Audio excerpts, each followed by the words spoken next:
Hi guys, in today's episode of Pilotcast, we're going to talk deeply into the difference between FA flying school and other international pilot school, or specifically Indonesian. With me, Hara, stay tuned in this Pilotcast.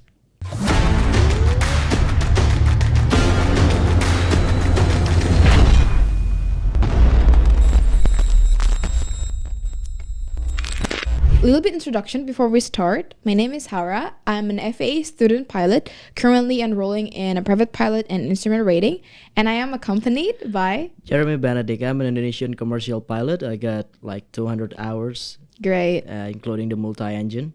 It is really nice to meet you in this episode And you of podcast. too. It's a pleasure to be here. Yeah. So we can talk more about like the difference, because I see there are like few things or like few events that Indonesian pilot school have that we don't have, like in FA pilot school, as my experience. Obviously, something like that. Yeah. So, what is so different about it? The one thing that I really like catch my attention a lot is that my friend usually like will ask me a lot in terms of like, how many friends do you have in class, and like, do you have any batch or something, and like, do you graduate with like how many friends and stuff. I don't really like have a specific answer on that, because especially in FAA, if you ever heard, like there are two types of flight school under the part based on the regulation, under the part of 141 and 61. Have you ever heard of that?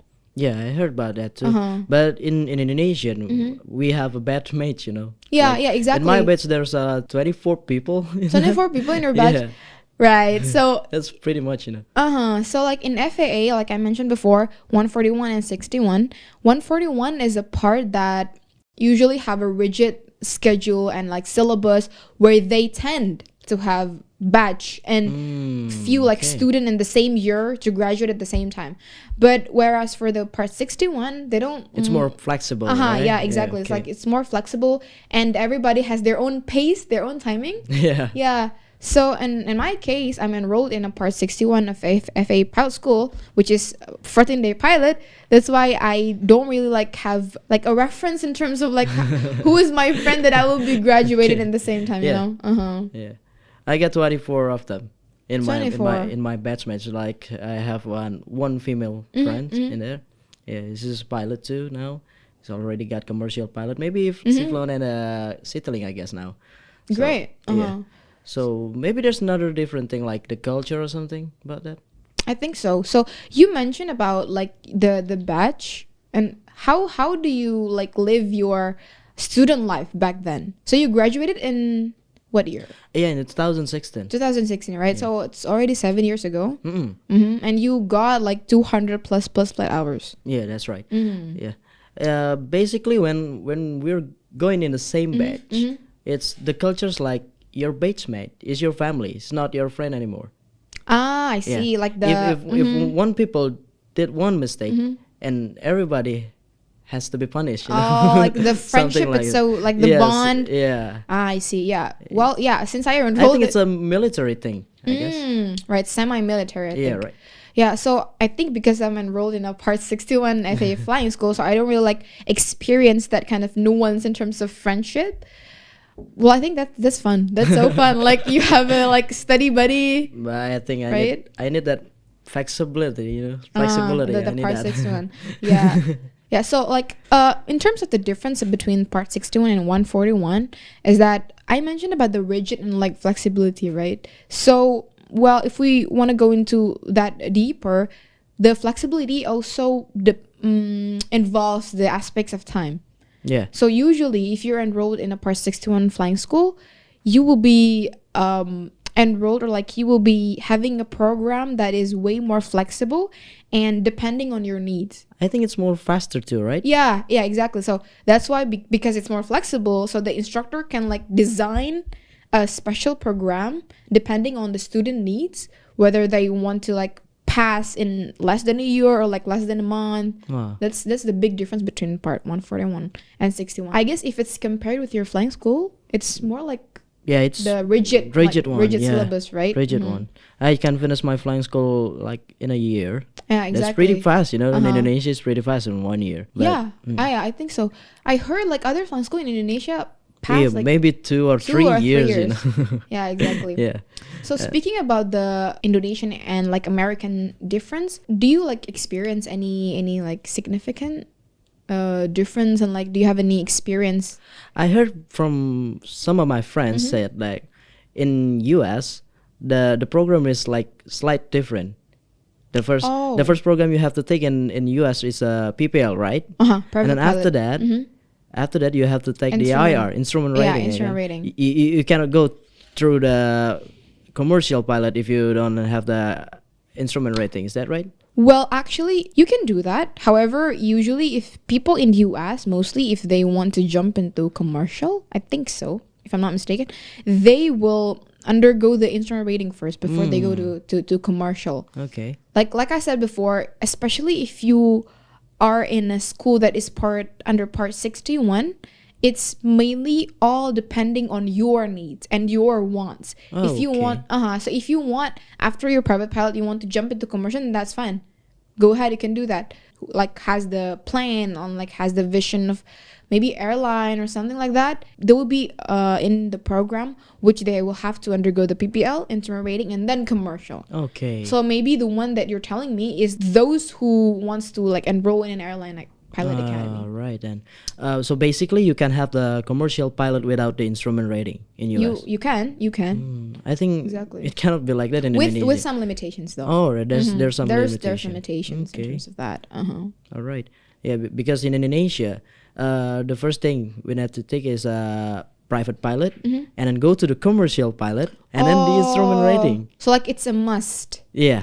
Commercial something and then instrument rating. And there's only few regulation about the flight hour, like it's just minimum flight hour to take the commercial pilot license check, right, is like 150 in Indonesia, but I heard in US it's like 250, right? Yeah, exactly. So 100-hour difference, you know. Yes, that's quite high actually. So for the flight hours, you're correct. You will need to have the 250 hours on the day of your check ride, if I'm not mistaken. So 230 hours of the time building plus the 20 hours of mandatory flight training of the commercial. Wow. So the total will be the 250 hours by the day of your check ride for the commercial. So like we need to have some kind of time building or something? Yeah. So after you have the private pilot, if you're enrolling in an instrument rating, then you actually need the time building even before you go to commercial. So if you want to enroll in an instrument rating, you also need a time building, because there is a regulation in terms of the aeronautical experience to get the instrument rating, like the 50 hours PIC cross country time. For the instrument rating? Exactly. So after you pass the private pilot, you will need to do the time building, and then once you have the flight hours that is required for the instrument rating, you can go for the instrument rating check ride. That is also including the flight training for IR. Okay. And then after everything is set, if you want to continue with the commercial, then you have to undergo the time building again with the requirements that is set for the commercial. Okay then. That's a big gap, I think, like 100 hours. Yeah. But like the thing is, I think in US there's a general aviation is going well in that. I think that explains like the phenomena in Indonesia, where if you have a dream of becoming a pilot, people will tend to ask what airline, and like do you want to like become an airline pilot or a commercial pilot or a cargo and blah blah blah blah. But they always have in mind that pilot needs to work in an airline, needs to be in an airline. Yeah. Whereas, as you mentioned before, that's a good point actually. In US, the vision or like the brand of a pilot is not only airline pilot, right? Yeah. The general aviation is really developing so well. They're still a pilot too. Yeah. Pilot and come in student pilot. Yeah, that's still a pilot. Yeah. Yeah, basically. So in terms of the general aviation, do you think like Indonesia have the chance to like develop even better in terms of the general aviation? I think because I think that's something that we can develop more. Yeah, of course. Basically, I know that now. I heard that there's some kind of flying club. Yeah, it's starting with a general aviation now in Indonesia. Yeah, it's pretty good too. Like sometimes I go to that flying club on weekend, and But they only have the private pilot, or they have all the like private pilot commercial. but I think still the regulation Still. is you have to have your Oh. commercial to fly that. Really? Yeah, I think. Well, I'll read more on the regulation though. But yeah, but that's something that I just knew. That Okay. if general aviation in Indonesia needs to like have the even until the commercial, even to only fly for yourself. Yeah, basically. Maybe that's more like a culture, isn't it? Not like a regulation, Yeah, but that's a there's culture. a culture, I guess. Uh-huh. Yeah, seems like when you go to your first solo in Indonesia here, we just once my instructor said to me like that's another point. Right. my instructor once said to me, if you're doing your first solo, it means you're like a newborn baby pilot, you know. I see. Yeah. So they yeah, I bought me agree. in some kind of engine oil, used engine oil. So like you're bathed in engine oil, Yeah, like your whole body. yeah. Really? It's It's like so black. yeah. Oh, I see. After I Or even like kissing the wheel, isn't it? yeah, something like that. Yeah. It's pretty amazing. I did too. I In have 2015. really. So I have other friends that is also enrolling in Indonesian pilot school, and they also told me that story. So like in their solo celebration, they are like bathed in engine oil and stuff like that. And when I heard that story, I was like, "Whoa, you can do that!" Amazing experience. Yeah. So while in US we don't really do that. We do it like the solo celebration is more like Yeah. not every school do this, but few school in US pilot school, they will cut your shirt. So like What's that for? as a symbol that you already spread out your wings. Wow. So like that's the solo celebration in our version. Okay. Yeah, but both are fun anyway. Yeah. Yeah. You still remember your solo date? Like Of course. when Still is that? today. When was that? It's like October 5, 2015. Whoa, that's great. Like you still remember, that's great. So talking about solo, after so solo is the first ever moment that you fly without your instructor, right? Yeah. And after you solo, you will do the flight training again with your instructor, and then eventually there will be a day called check ride. Yeah. That's Is it right. is it called check ride as well in your Yeah. pilot school? It's the Right. same one. Okay, so yeah, so what's the difference between like I heard Your of check some of my friend and who went to United States Mm-hmm. flying school. They said there's a oral test, something like that. yeah, we do have oral exam. That's one important part of check ride. What is Don't that? you have that? No, it's just like really? a written test, and then You don't have that? Yeah. Oh No. wow. We Okay. just get on the plane with in Indonesian is called DGCA checker. Oh, so the examiner is DGCA checker. yeah. We in US we have we have as DPE. What is DPE is designated pilot examiner. Okay. Yeah, so like all right. our version of checker is DPE. All right. I kind of surprised that you don't have an oral exam. Yeah. Yeah, so we have I think it's lucky for me though. really yeah. So like we have written test Yeah. and then oral exam and then written or knowledge test they call it, and then oral exam was done with the DPE as well. After we pass the oral exam, after the DPE like say that okay you're good to go, then you can go to the next step, which is the practical test, which is the flight test. Okay. So before the So you can- practical test, there's an oral exam. Exactly, so you cannot go to the flight test before you pass the oral exam. God. That's why it is like especially for me as a student pilot, it is kind of frightening when you don't really prepare yourself Yeah. in the every bit of knowledge in terms of any license like PPL, IR, CPL, and so on, because I always believe if you cannot explain it, you don't really understand it. Yeah. Right? Yeah. So like, I think as an FA student pilot, it is really common if you talk to yourself, like Okay. like in every moment of like you're studying. But basically, the oral exams when you talk to the instructor, right? Instructor's question or something Yeah, like yeah, that. yeah, yeah. That's why. Ask you a question Uh-huh. about regarding the Exactly. check, right? Exactly. So because we have an oral exam, that's why in our It's verbal, right? that's why in our study culture in FAA, my experience, my instructor really dig me deeper into my understanding by asking me verbally. Okay. And Then. like the question is not only textbook question, but also scenario based. So like they ask me on real world thing, Oh. because right. that's the kind of question that will be asked by the DBE. I'm planning to depart to US like end of this April this year. Okay. So yeah, it's kind of a journey for me too, like to really learn about the oral exam, about the written test, because as I know, written test also important. Okay. You have it as well, right? Yeah. Do you have it like CBT, computer based, or paper based? It's paper based.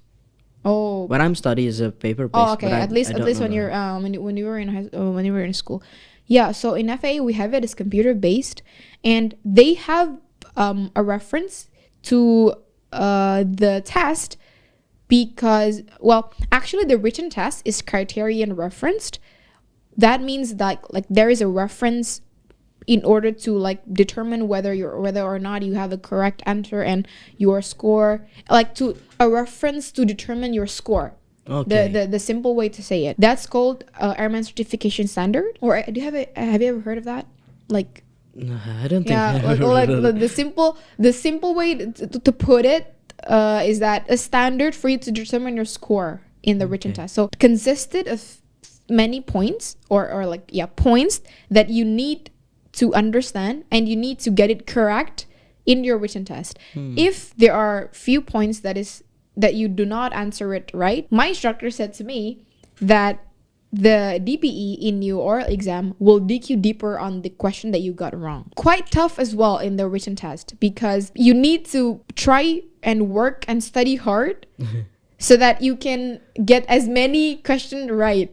So like, yeah, do you get my logic? Like, so so the DP wouldn't like dig deeper on many questions, because they will like subconsciously will understand, okay, this person knows, this didn't know. Okay then. Yeah, so like, yeah, written test is also important. The written test in Indonesian is just like after you done your ground school, there's a DGCA written test. We need to pass that, and then we got Okay. our ASPL, I guess, as far as I What's the remember. minimum score? I written think test? it's like 75%, Oh, I see. Yeah. as far as I remember. Well, yeah. Well, if we recap of what we were discussing today, there are so many differences Yeah. that I just realized, like between FAA and DGCA, specifically Indonesian pilot school. But like the point is, everything that we undergo is like to prove that we are a safe pilot, right? Yeah. Like whatever, like the process, and like even though there are difference in right. terms of the approach, in terms of the exams, in terms of the culture, I still believe that every pilot school in this world, the main goal is to create a safe pilot, right? That's right. Absolutely. So yeah, thank you so much for attending this episode of Pilotcast. It is really great to meet you and talk to you. Let's talk further on different topics later It's been a on. pleasure for me too. So guys, now you already know the interesting parts and interesting differences between FA Pilot School and DGCA Pilot School, and for specifically Indonesian Pilot School. We will talk further about other more interesting topics in another episode of Pilotcast. See you!